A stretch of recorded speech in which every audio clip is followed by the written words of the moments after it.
Morning, everyone. Welcome to the fifth, I believe. Seminars, yes, fifth. General warning again: these meetings will be recorded and posted to YouTube, so you can catch up on them if you missed anything. This week we'll be running through what the requirements are for the next couple of weeks, which any submissions, but we should be making really good progress on our plans or our prototypes at this point. If you haven't received answers to any emails you've sent, a couple we've missed people have got back on, but I think we've got everyone now. The market and research costing plan has been submitted, and we will be marking as soon as we can. Videos are all marked. The results should be out to you. If you haven't received a mark for your video, please contact us. It means it's been skipped somehow, but I don't think we've missed anyone. We've gone through and done a check. People didn't submit anything, not many, which is good. If you haven't submitted or you had a problem submitting, please let us know and we'll see what we can do. But on to the point of marking the thing plan. Okay, and as usual, watch the discussion boards. We've covered all the fundamentals we wanted to cover. It's now all individual project time. My Google just fired up for some reason.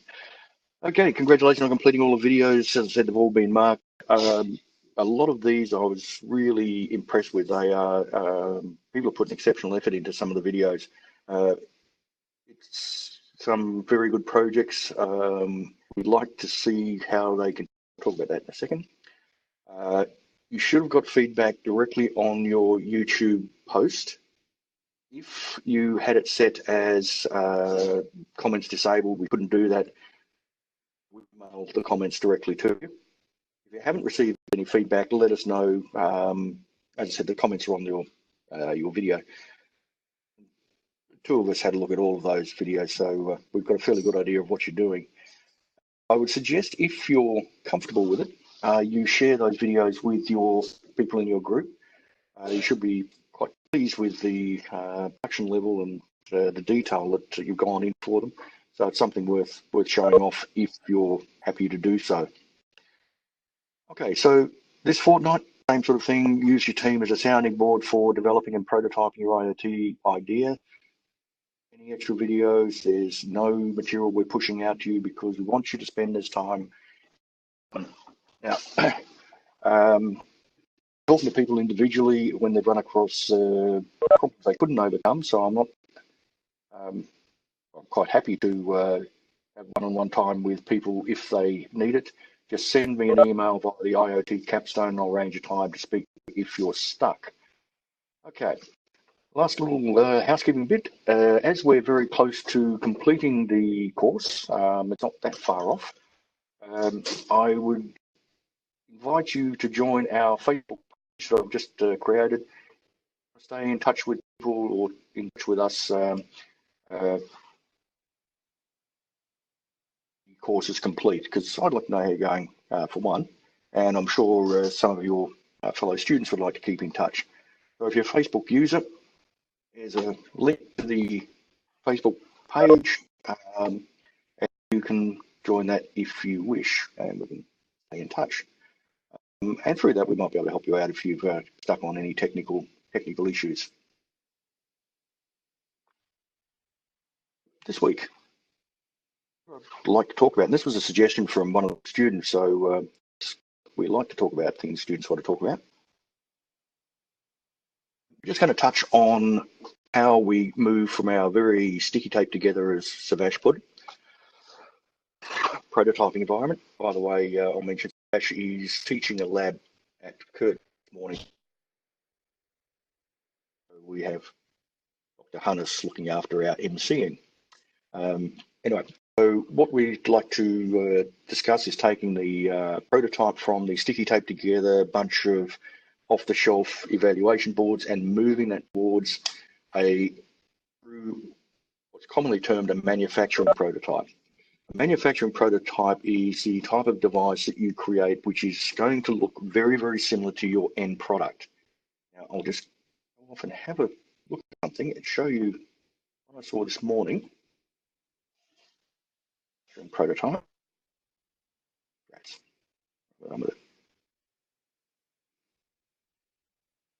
Can you see that screen there with a bike on it? Yes, indeed. This is a manufacturing prototype of a motorbike, and I like motorbikes, so I thought I'd just show you this one. Of course, it doesn't actually work. The engine is 3D printed, so it is physically the same, so they can check out how it fits in the frame, make sure all the parts fit together, etc. But it doesn't actually work. This is a kind of manufacturing prototype. They would have had a bike that didn't look anything like this to check out the engine, to check out the frame, to check out but this is one where they put everything together and make sure it all fits. This is the kind of thing we're aiming for as our second prototype level. With us, it would probably or hopefully work. I'll go back to.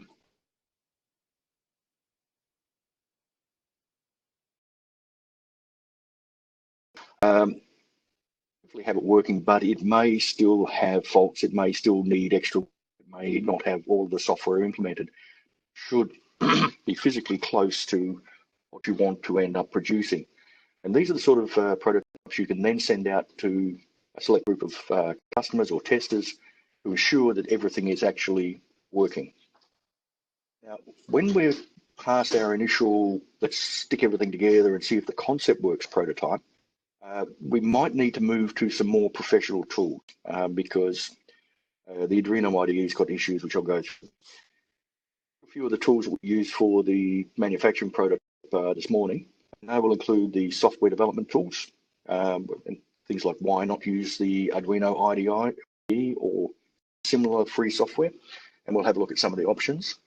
We'll look at producing a true PCB, so moving away from the off-the-shelf Arduino Unos and into something that is specifically designed for your purpose. The reasons you would do this is, number one, to reduce cost, number two, to reduce physical footprint, and also to ensure that the device does exactly what you want without going over the top. So an Arduino Uno may have twice the memory you need, so you're paying for extra memory. You build your own PCB with the required amount of memory and no more on it. It's your cost and complexity. When we're designing our custom solution, we'll have to develop a circuit board, and we'll have a look at some design packages at 3 different levels: the hobbyist, intermediate for small runs or where you're not fully established, and then the fully professional versions. And I'm not going to run through how to do these. There's lots of resources on the web that you can learn the packages, use those, but we'll just discuss the benefits sort. And finally, we'll look at some housing options. And there's a lot of things in the housing. Don't ever underestimate the complexity of designing a good container for your IoT device. If it needs to be weatherproof, if you're working in the cold area, you have to look very carefully at how to make it suitable for the environments it's in. One example we had was monitoring rowers. This is not the rowboats you have on a lake. This is the racing rowing boats with 8 people in them. And we wanted to monitor the movement of the oar and the timing of the oars so we could actually include blind rowers in the boat, but other application to normal sports medicine type situations. Now, what the sensors themselves were, number one, on a boat. They were on the oar, which was consistently wet, and quite often the boats will tip over and it'll become completely submerged. So the design process for the housing was as complex as the design process for the electronics, so it could survive in the environment it was in. Other things we need to look at with that is cost, physical size, etc. Look at each of these aspects briefly and see where we're heading. So this is the Arduino IDE. We've probably all seen it many, many times. It's extremely simple. It's got lots of built-in libraries. It's quick to change over, even if you're changing platform. But the problem with it is it's incredibly inefficient. It's very, very inefficient code. By that I mean, if you do if we use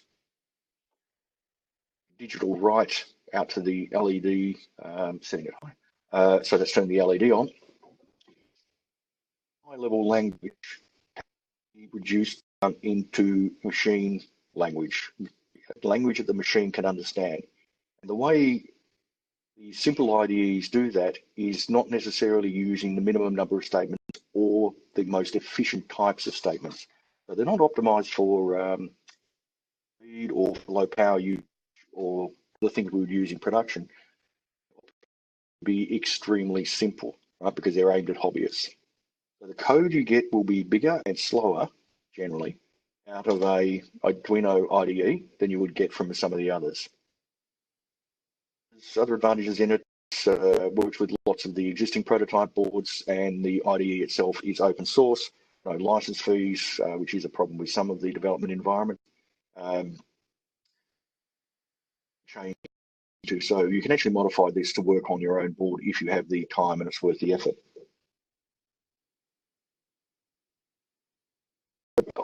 Great for hobbyists, simple thing, getting things up and running quickly. If we move to something a little bit more professional in the software development, this one is Code Composer Studio from Texas Instruments. And you can see it is not simple. It is not straightforward. And it is extremely powerful. This one will allow you to go in and look at assembly language code. So this is the almost to the level the microprocessor will understand and work at that level. So become very compact code. It allows you to build large projects if you need to. This is working on an MSP 430, which is a very low power mixed signal processor. What it also does is it gives you access to things like the JTAG. Now, we mentioned that briefly in the security, the IoT, as far as using it back in hardware, but it's actually there to allow us to test hardware we've developed.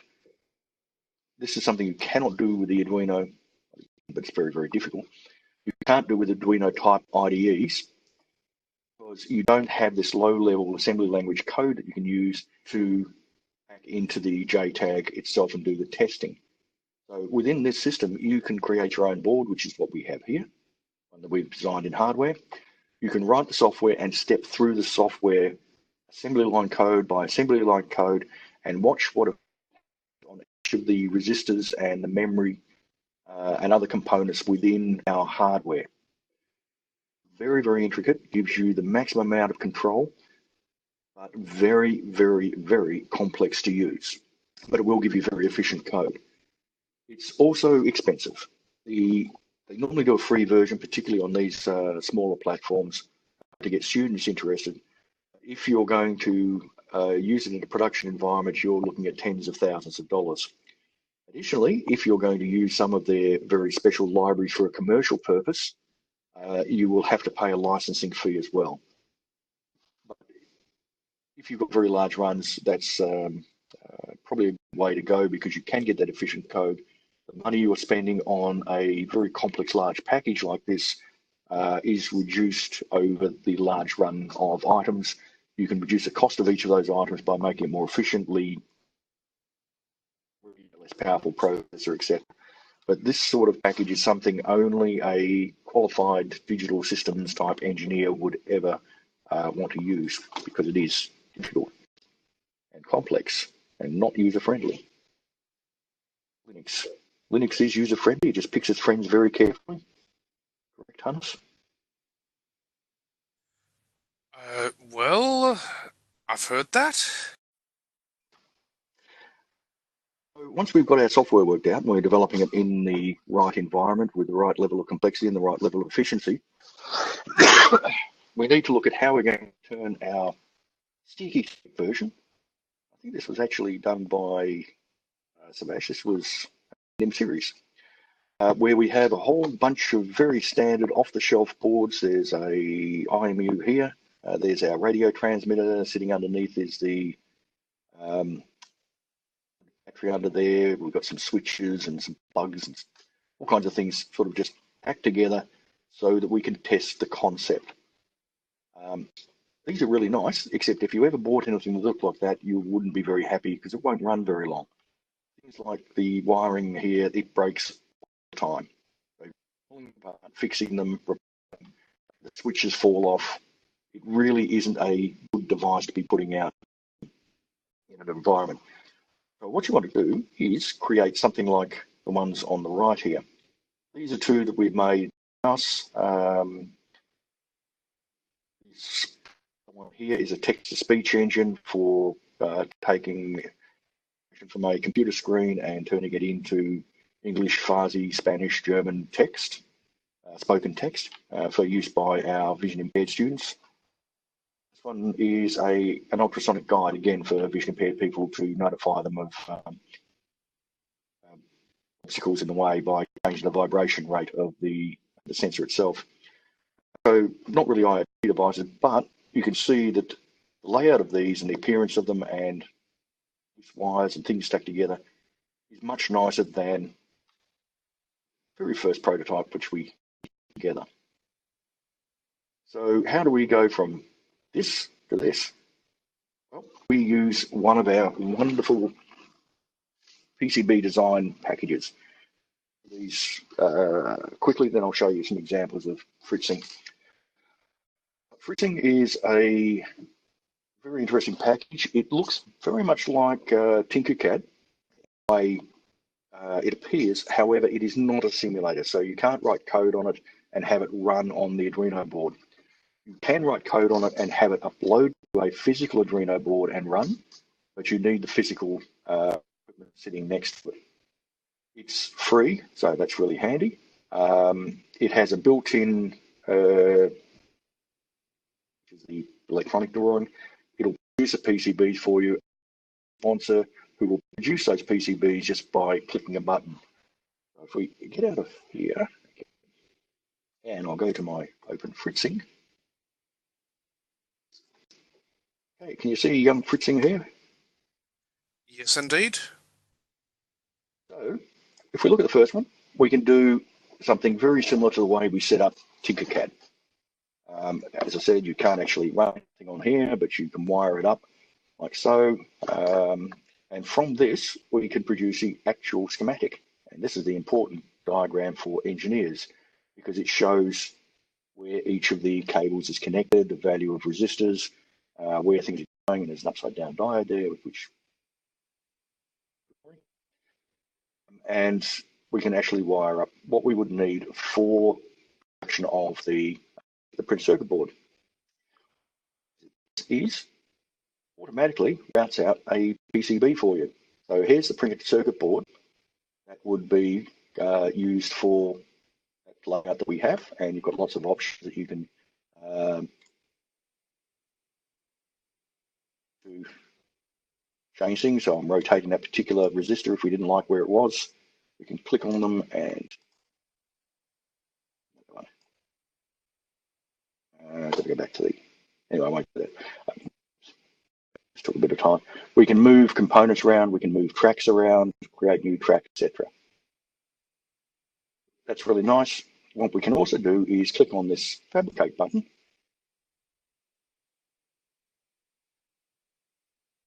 And that will allow us to upload our project and get an estimate of the cost from their partner, Aisler. This is not a terribly cheap way of doing your PCBs, but it is very, very convenient. All right. Back to fritzing. Okay, so if we change our breadboard, okay, I'll just delete a resistor out to our schematic. Look, our resistor's gone, B, and our resistor has disappeared. All right, so it's very easy to get the hardware layout done. It's nice and simple, flexible, and of course free. It also has the ability to put the code in and then upload to a real board. So back we go. It's very worthwhile. Grab a copy, have a play with it. Has lots of parts included in it, etc. So nice. Next step up would be something like Eagle. Now this comes from the same group of people that do Tinkercad from Autodesk. It has a limited version for hobbyists, which allows you to have two layers, a layer on top of the board and a layer on bottom of the board, and of a limited size. It's worth having a play with. Grab it from here.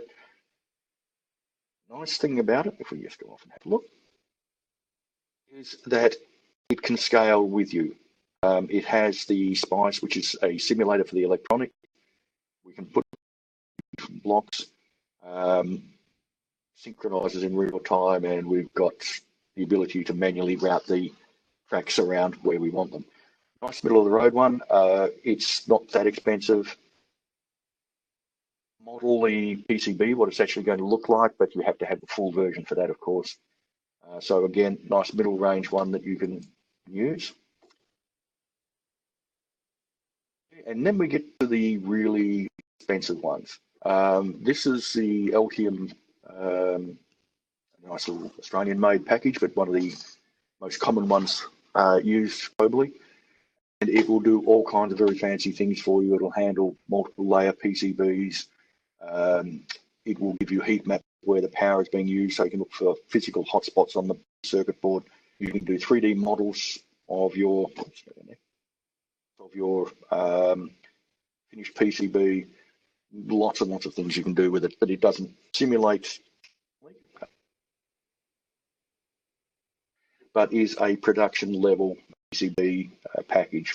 Costs around about $20,000 per copy. So it's top of the line, very expensive, for use only when you're in major production and you want to get the absolute maximum efficiencies out of your design. Okay, we've drawn our PCB. How do we get our PCB made? Some packages, like Fritzing, let's go back to get the, there we go. Down here. Fritzing allows you, oh, it's going to break now, allows you to send the PCB up to an online store. It will give you a quote on how much that board costs, which is not that cheap, but it's not too bad. And then they will be put out to you. And I know this looks kind of messy. If you just accept all the defaults and just change the dimension, you upload your GRUPA file, which is the type of file that's used for PCBs, and it will give you a quote. The last time I used this a few days ago, we had a small PCB.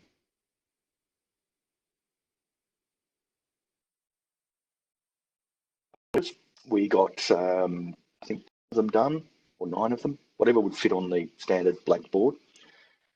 And it cost us a whopping great 99 cents for all of those boards.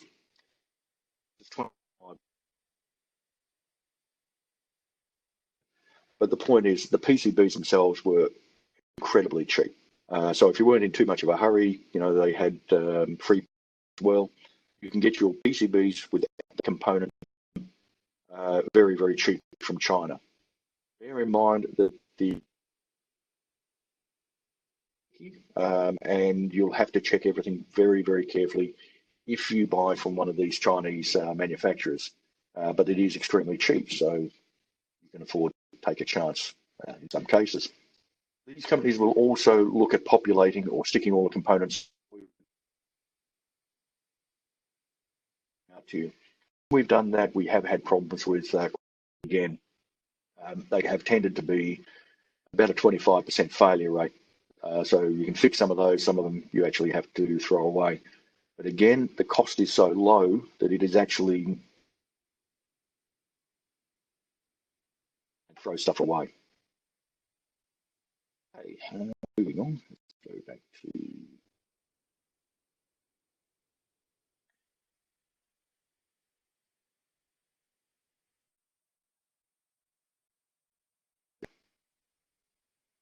so there we go. That's what, just in case I couldn't get to those websites. We'll have a look at some casing. Now, there is a whole range of options ranging from really, really, really cheap and quick, which is things like the Jiffy box. These you can buy from most electronic stores. You can buy them online.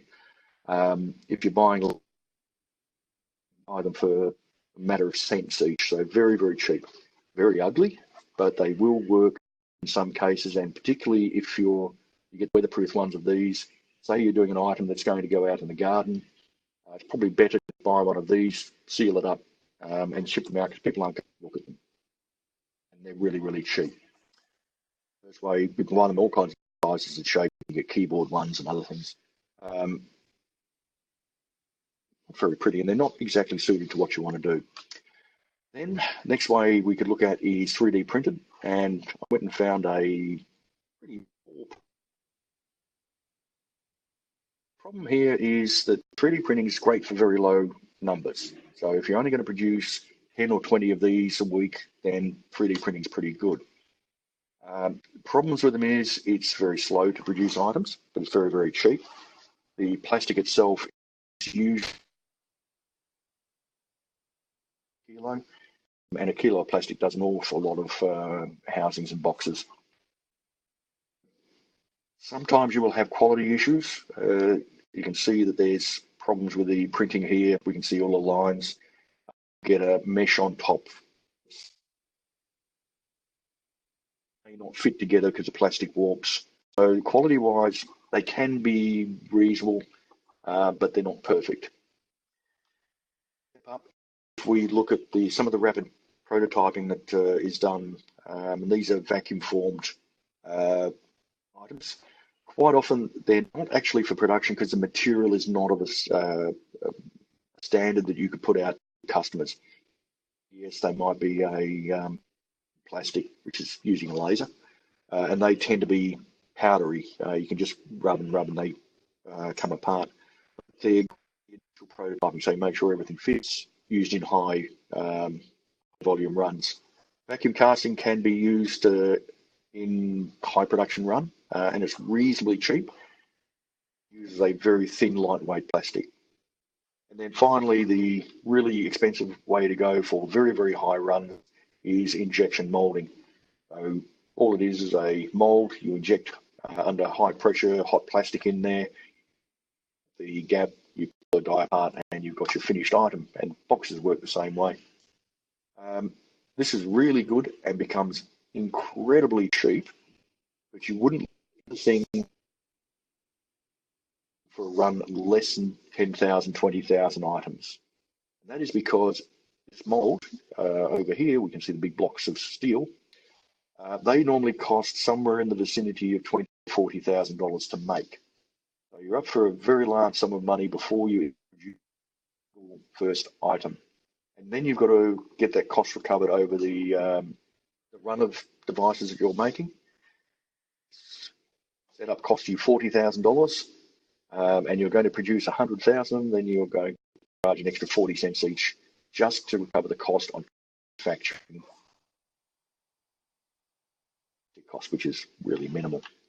All right, so they're just some of the ways we can make our housing when we're looking at production. That's what I wanted to cover today, just to give you a general idea. We can talk more about it now if you like. Just a reminder again, the actually finishes in report, the final report, which will include everything that you've done. We'll have more information on that, and we'll talk about it further in our next meeting. We're going to keep the MOOC running for an extra 2 weeks after that, just to finalise the markets, make sure that you've got everything that you wanted from the course, perhaps point you in the right direction. Further development you want to do. But remember, I've just put that Facebook group up. Feel free to join it if you wish, and we can keep in touch that way. That's it from me. Let's start having some questions. How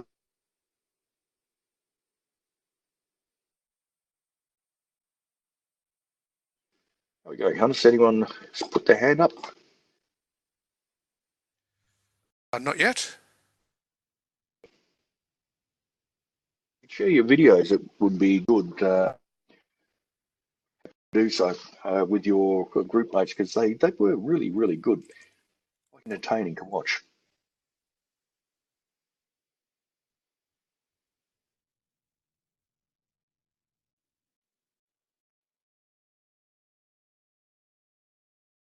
This week.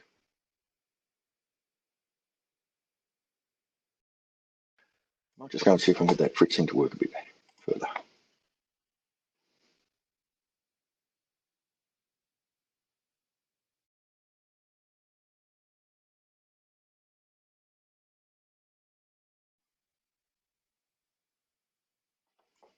Let's go through while people are thinking how we would get a PCB from fritzing. So we would go to PCB, we fabricate. So just simple use. We upload the project. I had already uploaded it. And if we use the harness, get 3 boards here for €24. VAT and postage, produced exactly as it is here. That is, as I said, rather expensive.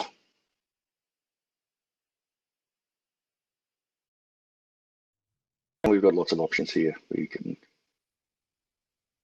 auto route, which is a cheats way of doing things, and it calculates the best path for all of the connectors. You see it's auto routed these 2 LEDs through the 1 line. So we just deleted that resistor. Ian, we have a question from Varun via the chat. Is there any particular format for the final project report? Yes, we will be, well, actually, no, there isn't. We want you to be like the way you put that forward, but I will be putting up some suggestions on nice ways to do it so it makes sense and can be reused when you're generally what we would like to do is we have 5 sections, if you like. The very first one is what is the problem, how you're approaching it, what is different about what you've done. As a general, all the details. The next section would be from your market research section of the report you've submitted. So you put in what is everyone else doing, what the competition is. It can pretty much just go cut and paste from the market research. Don't mind that because we were building towards this. The third section is from what you found and what everyone else is doing, here are all of the gaps that exist. Doing your snore stop devices concentrate on the snorer, not the person who is interrupted by the snoring, and you consider that's an issue. So you're going to address developing a sick little poker person who's snoring. So from your research of what everyone else is doing, you pull out a list of things that aren't well or could be done better. And these are the things that you're going to design. And then you go on to describe the design process that you went through to come up with your solution. The third section is about what are you actually developing to improve on the situation for that particular solution that you decided to work on. Next section, you will talk about how well it worked. Or if you don't actually build your prototype, you haven't got your prototype finished, you'll talk about how far you got and how much it actually works. If you're working from the business perspective, you can talk about how well your solution will solve the problems. If it meets all of its specifications, does it meet the cost? Is there the chances of failure? So again, bring in your SWOT analysis from the previous work and explain the SWOT analysis within that section. Just on a conclusion, how well did it go? What needs to be done in the future? What would you have done differently? Just tying it all together as a conclusion. Sort of covered it, but I will be posting something up very, very shortly.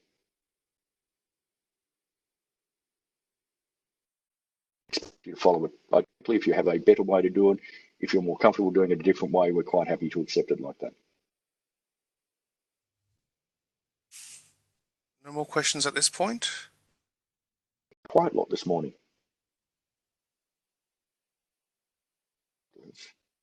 People are playing around, not talking. Just show something we actually haven't gone into at all for a very good reason. This is another method of developing solutions in very, very high numbers. VHDL is a very high-speed integrated circuit hardware description language, which is a mouthful on its own, like a programming language, but it isn't. Look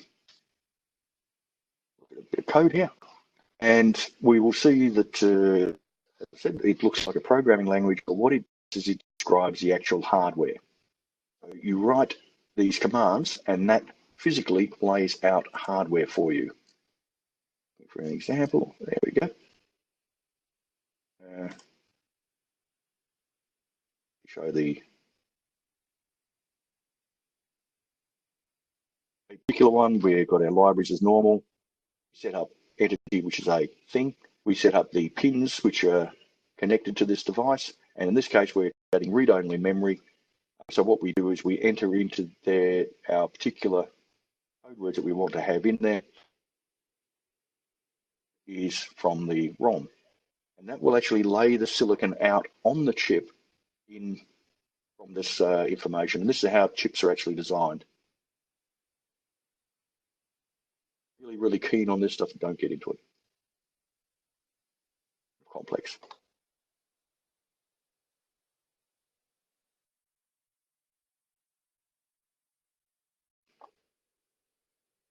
How are we going? Is anyone stuck on a particular problem? Anyone had a wonderful success they'd like to share with us?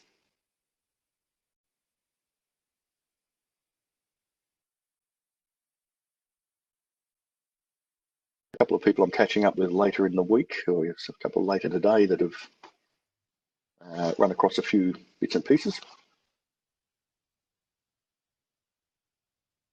We're still waiting. The next seminar, we are certainly hoping, and I think we'll have the presentation by Dr. McMeekin on using location-based services, mapping, GIS, GPS coordinates within IoT applications. He will be able to give us 3 of the 4 sessions. So one of the morning sessions he can't make because he's teaching. Make the evening one. And he'll make the 2 because during our teaching free period. For those who are in, I can't remember which one, who miss the in-person one from David, I'll try and run through it as best I can because I'm not a GPS GIS person. But the recordings will be available from the other groups. So if you want to listen to the recording, or you can bear with me and I will try to describe it as well as I can. I've got some ideas, but I'm no expert on the spatial sciences side of things. There's really nice ways of mixing GPS locations in, pulling in or using the Google Maps API, and you can get all kinds of interesting information on where things are and what's happening in different areas using heat maps, and it's quite interesting, worth a play with.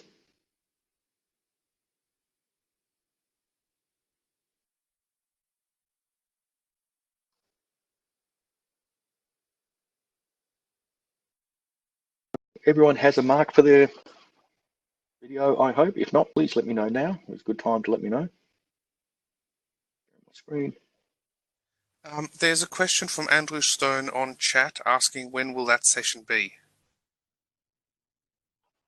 The sessions will be in our normal Thursday meetings. They'll be in the evening, it's Thursday for us.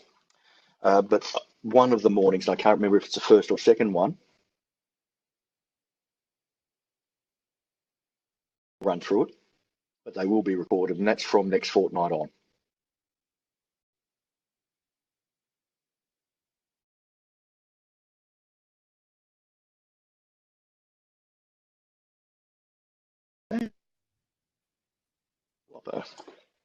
Look at that, I'll start sharing the screen again.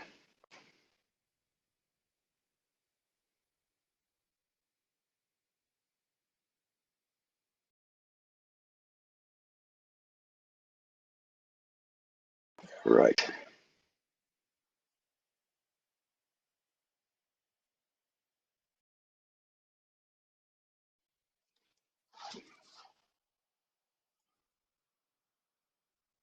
There's lots of these mapping sites, but Google Maps is just probably the easiest one to grab.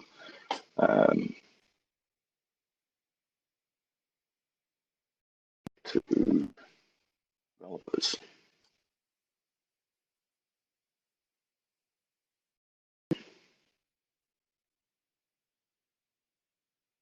changed it.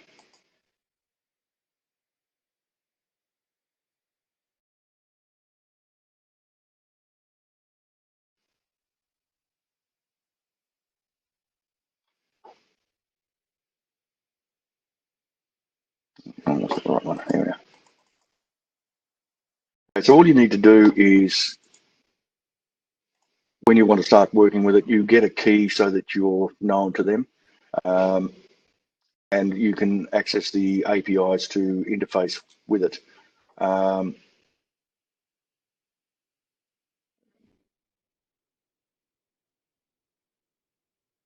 lots of code samples in here.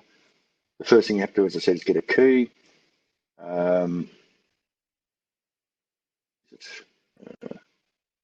Get free accounts, which there we go. So we've got Android, iOS, static maps, JavaScript, all the different platforms. I've gone to one place. Own one.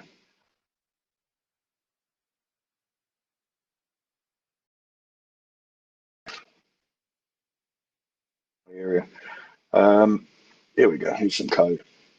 All right, so we can have our address components in here. What we're looking for here.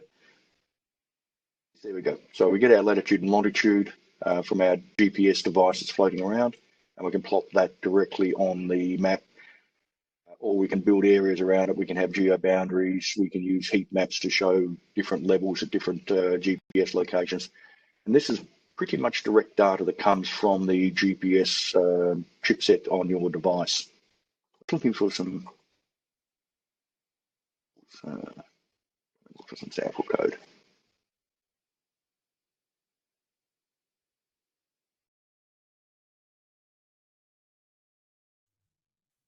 While Ian's looking for sample code, just wanted to point out that if you're using an API like for Google Maps, do be aware you do have to keep up to date.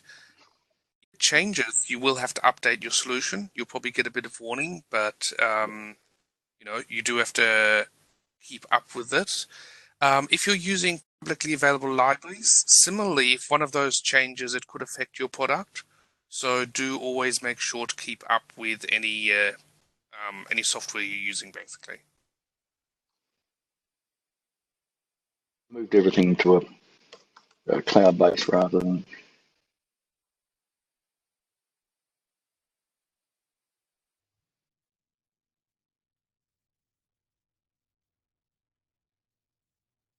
There we go. So here you just have a simple map. All right, so here we have a map of a wonderful place called Wollongong. Right, and all you need to do in JavaScript is you grab that, but you need an API key to show who you are. And here we can see very straightforward where we're getting the map. So our center is this particular GPS location, and we set a zoom level. Get exactly.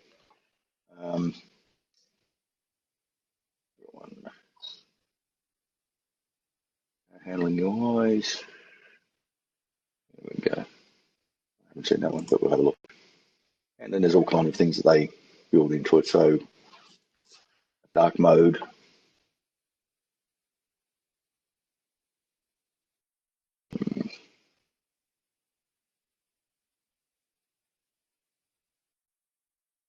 The heat map, the traffic layer. So all of these things that you normally have in the Google Maps, you can access from your IoT device. So these sort of things are really handy if you, for instance, running a fleet of trucks. You can have the location of each of your trucks coming in and look at the traffic levels that are around in the particular area that the trucks are, and tell them to reroute. If there's high traffic around here, we'll tell them to turn off early and go down here. Or we wouldn't need to tell them. We give that onto their information onto their own map system within the truck. But you can also pull in lots of other information and say, at this point here, where there's low traffic, you were speeding.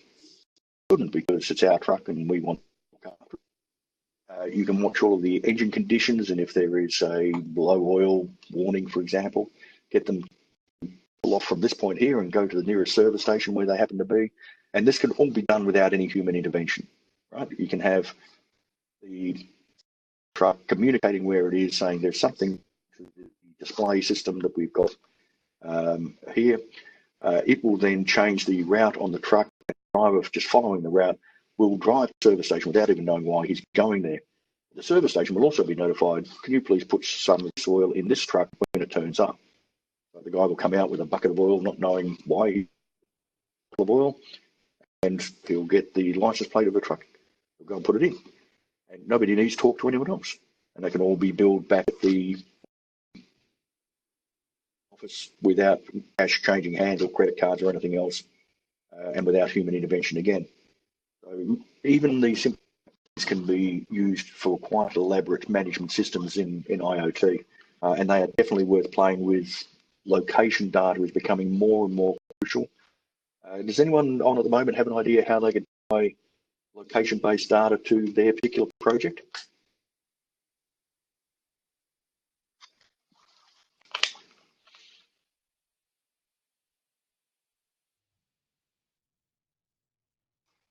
This is our small group, so No hands, no comments at this stage. Yep. Might not have an appropriate project. Well, let's just think that it's all kinds of locations. So I think who we've got. I can't find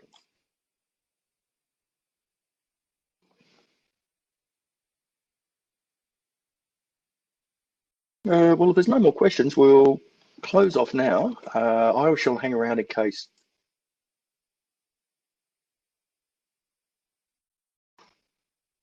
Your project, I'm just trying to recall which project is yours. Yeah, but this is, it's a fun area to work in. We're doing a lot with indoor navigation.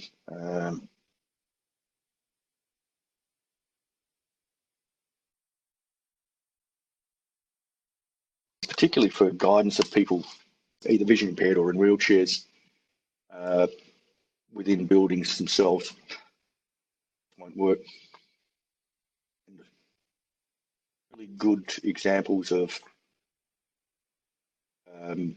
indoor mapping, which works very much on the same sort of principle, but you build up these maps from either business plans, sorry, not plans, building information management systems. Use them the same as you would use the street map, so it's like an API that talks into them. The indoor out is, of course, multi-level stacked on each. So whether you're working indoor or out, you can still use these location-based services to assist in what you're doing.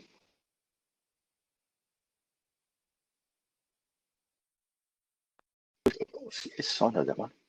Yeah, and that's going to be good one to have a look at. And I actually, when she's in next, I have she's in, yeah, a PhD that may be able to assist if wants to just check with me. He's looking at how to do path determination through different indoor environments given personal preferences. So the application for this is for people who have vision impairment, people who are in wheelchairs, people with guide dogs, so you can't use escalators if you've got a guide dog. Conditions, and you can define what the user's preferences are, and you build a route map through buildings that suit their requirements best. So she's quite fluent in building information management systems, which is how we build our indoor maps. Yeah, Andrew, if you want to talk more about that.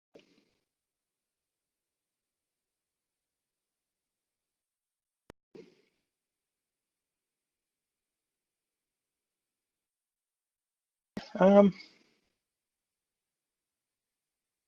get to work and finish up now. I'll get this recording posted as soon as possible, which probably at this point won't be until Friday. We've got another session tonight, so I'll do them both together. Thanks, everyone. Next fortnight, where we will the location-based services and mapping. If you have any questions, email or contact us in the preferred manner, and we'll see if we can help you out.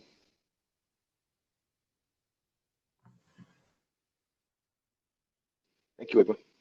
Ian, Yes, Edward. can I have a chat to you just about what your PH students doing with the wayfinding and indoor mapping? You'd like to speak to her? Oh, I just have a quick chat to you. I actually worked with a company using Bluetooth to track service providers, so cleaning within buildings. So very familiar with how it works and the use case. One of the areas that we started looking at with building development companies and companies like Westfield was, were their buildings actually user-friendly for people with disabilities, and trying to work out how to use wayfinding to find ramp access and those kind of opportunities. But it was on a compliance aspect. So are these buildings actually meeting the standards and requirements that are set out for them, or are they avoiding the issue altogether? So we were struggling. We were finding wayfinding quite complicated in how to triangulate and make it happen.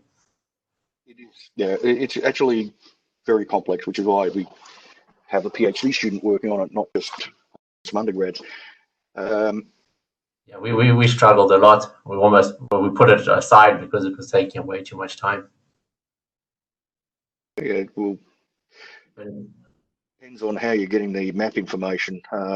We've got another project which we've got a few other PhD students working on, is map discovery. So, and again, it's indoor environments, not outdoors, but using a series of sensors, including 3D scanners and LiDAR and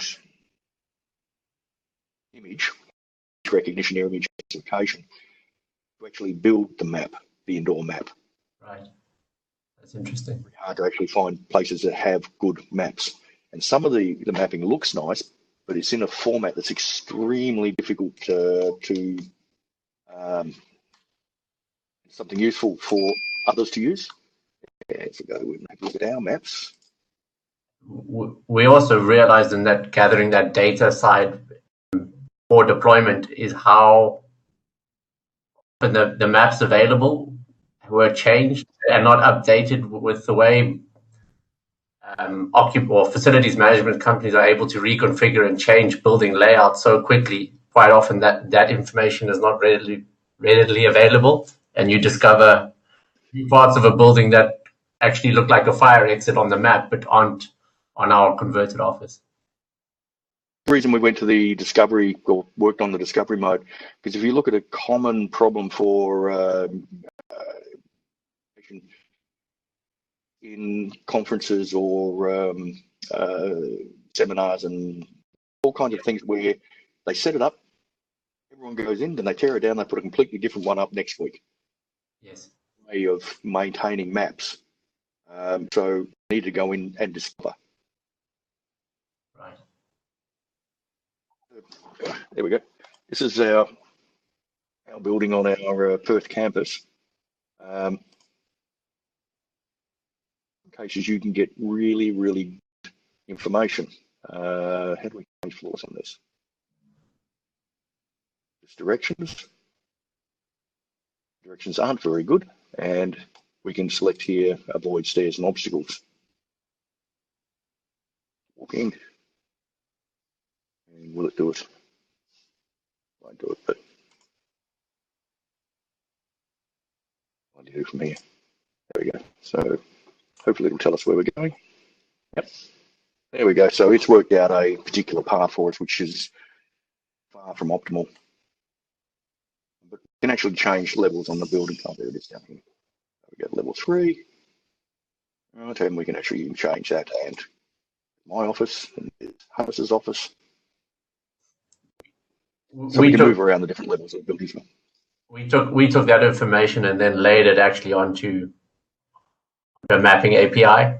So you could granularly keep going down into the layers, so that the service use case, they could have a full representation of the buildings that they manage. They could see that in one representation and then pick and choose where they needed to go and see real-time information on where their workforce was at that time.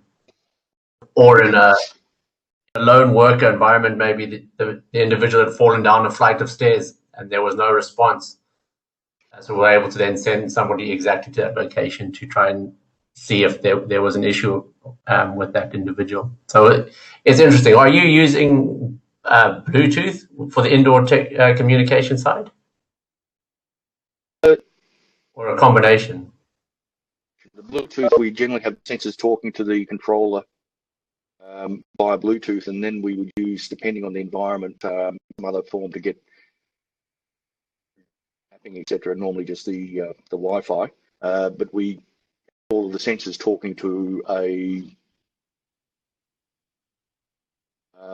and the phone then handles the data communication, the user interface as well, because they've got nice interfaces on phones nowadays.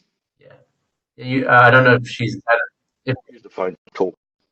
I don't know if she's had a chance, but Schneider Electric, or the electronics company, they've just released their workplace version, which allows employees or contractors who visit buildings to actually book desk space, and it will give you all the ability to navigate through that building, check into that building.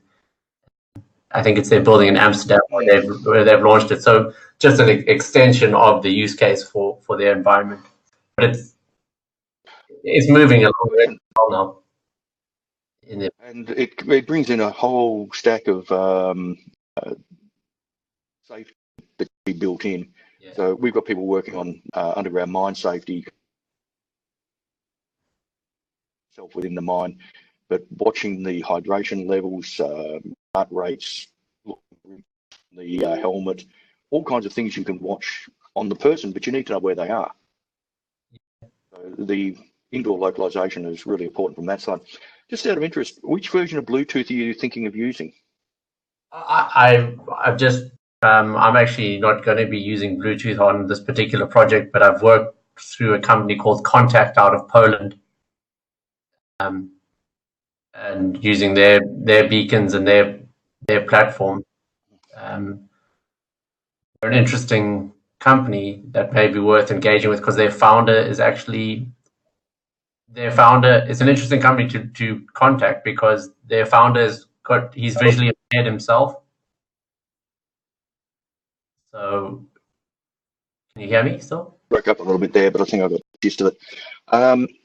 One thing to look at, perhaps, if you're going to be using Bluetooth, and this is just something you can actually layer on top of the communication, is Bluetooth 5.1 has a triangulation built in, and you can get very, very close accuracy on the location of Bluetooth devices.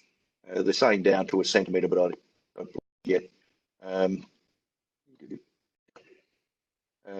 So it's using radio detection finding on the signal strength issue, or signal strength parameters. We haven't been able to get hands on a 5.1 chipset yet. It's that new, but it's something worth keeping an eye on, and standards to see how they're doing it, and it could increase the positioning within buildings.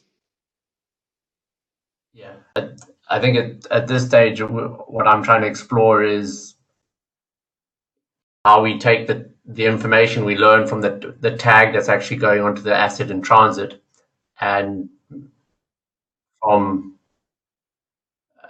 your drone sort of world is taking the orientation, and down the road with 5G, learning how to represent that in like a digital twin.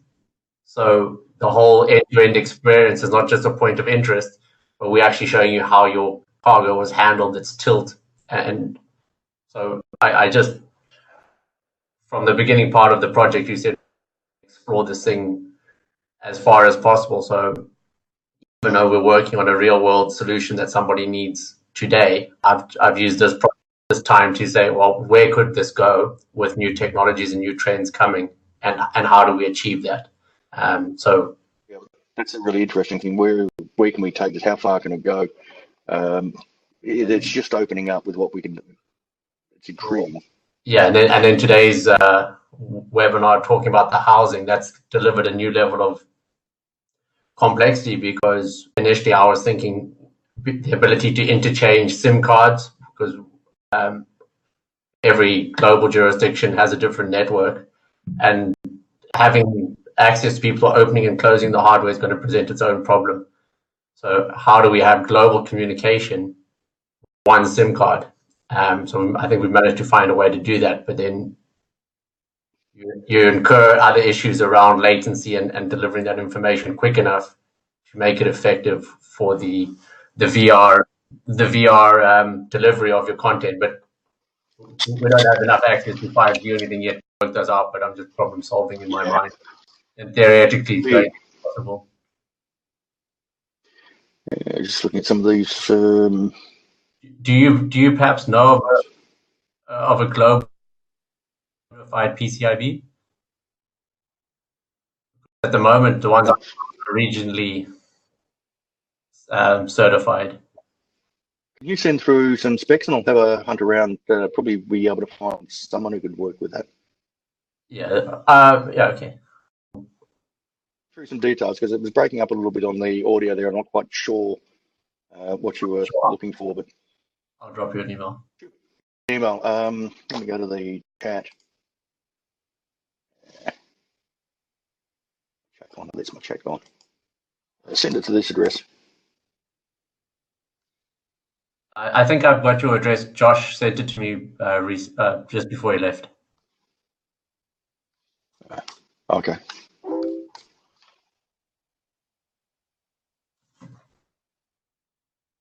That'll come straight to me.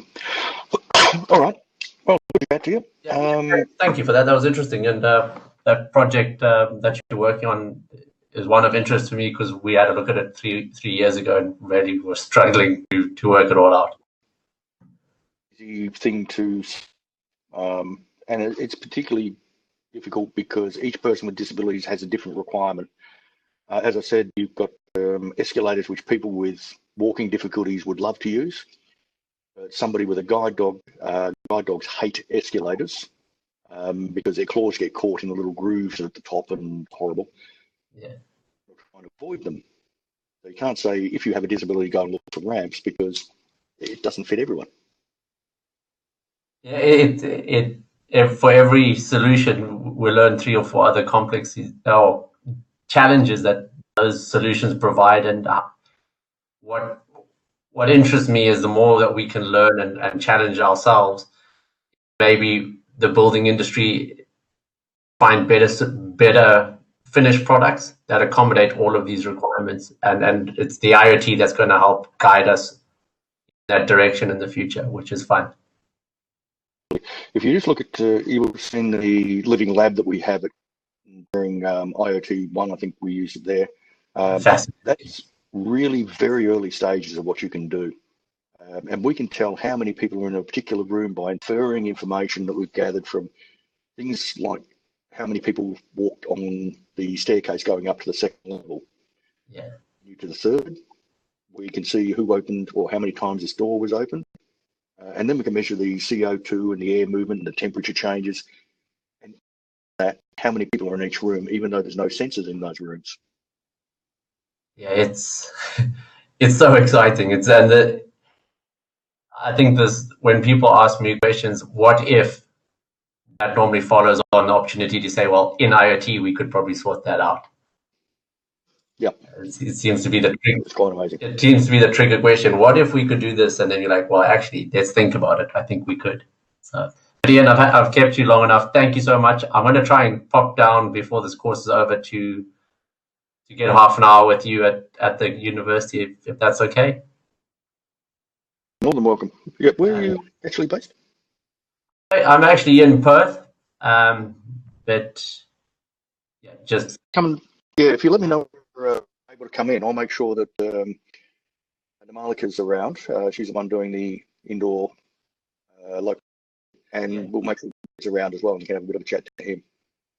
All right, super. It'll be great. Well, have a good day and a good week, and thank you so much for all the effort you put into this program. It's been a really enjoyable experience. Do that. Okay, speak again soon. All right, catch you soon, Ian. Take care.